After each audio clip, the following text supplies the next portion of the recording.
Hey guys, स्वागत है आपका चैनल के एक और नए इंटरेस्टिंग वीडियो में, जिसमें हम आपको इंडियन आर्म्ड फोर्सेस के 7 ऐसे प्रोजेक्ट्स के बारे में बताएंगे जिनका नाम सुनते भर ही हमारे दुश्मनों की रूह कांप जाएगी। और ये वीडियो आपके लिए इंटरेस्टिंग के साथ साथ बहुत ही इन्फॉर्मेटिव भी होने वाली है, तो प्लीज वीडियो को स्किप बिल्कुल भी मत करिएगा। अब बिना आपका कीमती वक्त गंवाए चलिए शुरू करते हैं।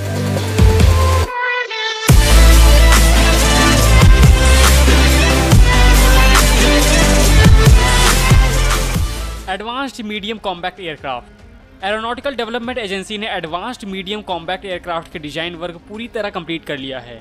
ये एक ट्विन इंजन 5.5 जनरेशन का एक stealth multi role fighter aircraft होगा एंड इसकी सबसे बड़ी खासियत ये होगी कि इसे बिना किसी भी ह्यूमन बीइंग के उड़ाया जा सकता है। और ये फ्यूचर में इंडियन एयरफोर्स में तेजस, सुकोई Su-30 MKI और डसॉल्ट राफेल जैसे फाइटर्स के साथ ऑपरेट करेगा। इस एयरक्राफ्ट को डेवलप करने का मेन ऑब्जेक्टिव IAF को एक तरह का टेक्निकल एज देना है। Medium weight fighter Tejas MK2, HAL Tejas mark 2 या फिर मीडियम वेट फाइटर और HAL MWF एक planned single engine delta wing multi role fighter aircraft है, जिसे एरोनॉटिकल डेवलपमेंट एजेंसी और HAL ने साथ मिलकर बनाया है। इसे इंडिया के पुराने हो चुके MiG-21 की जगह लेने के मकसद से LCA प्रोग्राम के अंतर्गत डिजाइन किया गया है। अब गाइस, आप लोगों को पता होगा कि LCA का मतलब होता है लाइट कॉम्बैक्ट एयरक्राफ्ट एंड ये प्रोग्राम 1980s में शुरू हुआ था। इसी के साथ ये इंडियन एयरफोर्स में मिराज 2000, MiG-29 और जैगुआर की भी जगह लेगा। Project 75 alpha S5 class. Project 75 alpha के अंदर 6000 टन्स की 6 न्यूक्लियर पावर्ड सबमरीन इंडिया में बनाई जाएंगी। इनको गवर्नमेंट ऑफ इंडिया ने फरवरी 2015 में अप्रूव कर दिया था।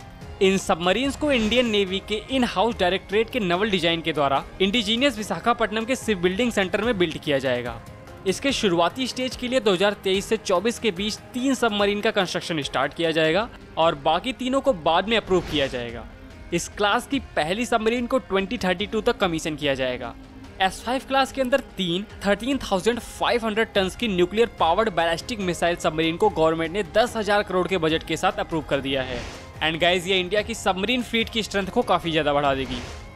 Project 75I class.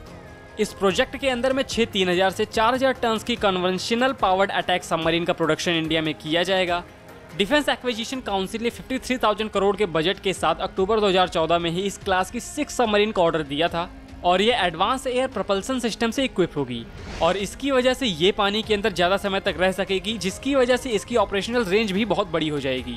गाइज, इन सभी सबमरीन्स को इंडियन शिपयार्ड में बनाया जाएगा। INS विशाल। INS विशाल, जिसे IAC-2 यानी इंडिजीनियस एयरक्राफ्ट कैरियर 2 के नाम से भी जाना जाता है, ये एक प्लेन्ड एयरक्राफ्ट कैरियर है जिसे कोचिन शिपयार्ड के द्वारा इंडियन नेवी के लिए बनाया जाएगा। ये INS विक्रांत के बाद इंडिया में बनाया गया दूसरा इंडिजीनियस एयरक्राफ्ट कैरियर होगा, लेकिन गाइस, इसका डिजाइन INS विक्रांत से काफी अलग होगा, जिसमें इसके लोड डिस्प्लेसमेंट को बढ़ाकर 65,000 टन्स कर दिया गया है और इसके साथ ही ये इलेक्ट्रोमैग्नेटिक एयरक्राफ्ट लॉन्च सिस्टम या फिर कैटोबार सिस्टम से इक्विप होगा। इसके डिजाइनिंग स्टेज की शुरुआत में से न्यूक्लियर पावर्ड बनाने की तैयारी थी, लेकिन एक न्यूक्लियर रिएक्टर को बनाने के लिए आने वाली परेशानियों की वजह से इसे कन्वेंशनल पावर्ड बनाने को ही फाइनलाइज किया गया।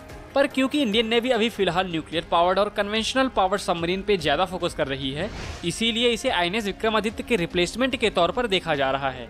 हालांकि इंडिया का प्लान एक बार में कैरियर ऑपरेट करने का है, जिसमें एक कैरियर को रिजर्व में रखा जाएगा और 2 कैरियर्स को इंडिया के वेस्टर्न और ईस्टर्न फ्रंट पर डेवलप किया जाएगा। Project 18 class.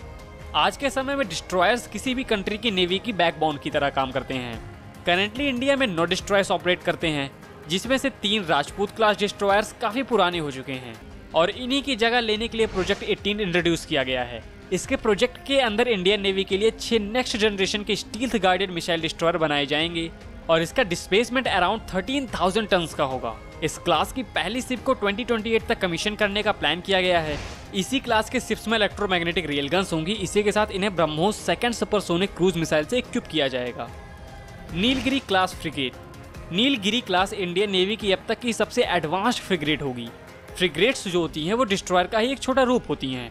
इस क्लास के अंदर 7 स्टील्थ गाइडेड मिसाइल फ्रिगेट बनाई जाएंगी एंड इनका डिस्प्लेसमेंट अराउंड 7,000 टन का होगा। इस ALCSS की 4 शिप्स को मैजागॉन डॉक लिमिटेड द्वारा बनाया जाएगा, जबकि बाकी 3 को गार्डन रीच शिप बिल्डर के द्वारा बनाया जाएगा। इस क्लास की पहली शिप INS नीलगिरी का कंस्ट्रक्शन पूरी तरह कंप्लीट हो चुका है और वह अभी भी सी ट्रायल्स में है एंड गाइस, इसे 2022 की शुरुआत तक कमीशन किया जा सकता है। तो गाइस अभी के लिए बस इतना ही, मिलते हैं अगली वीडियो में, तब तक के लिए गुड बाय।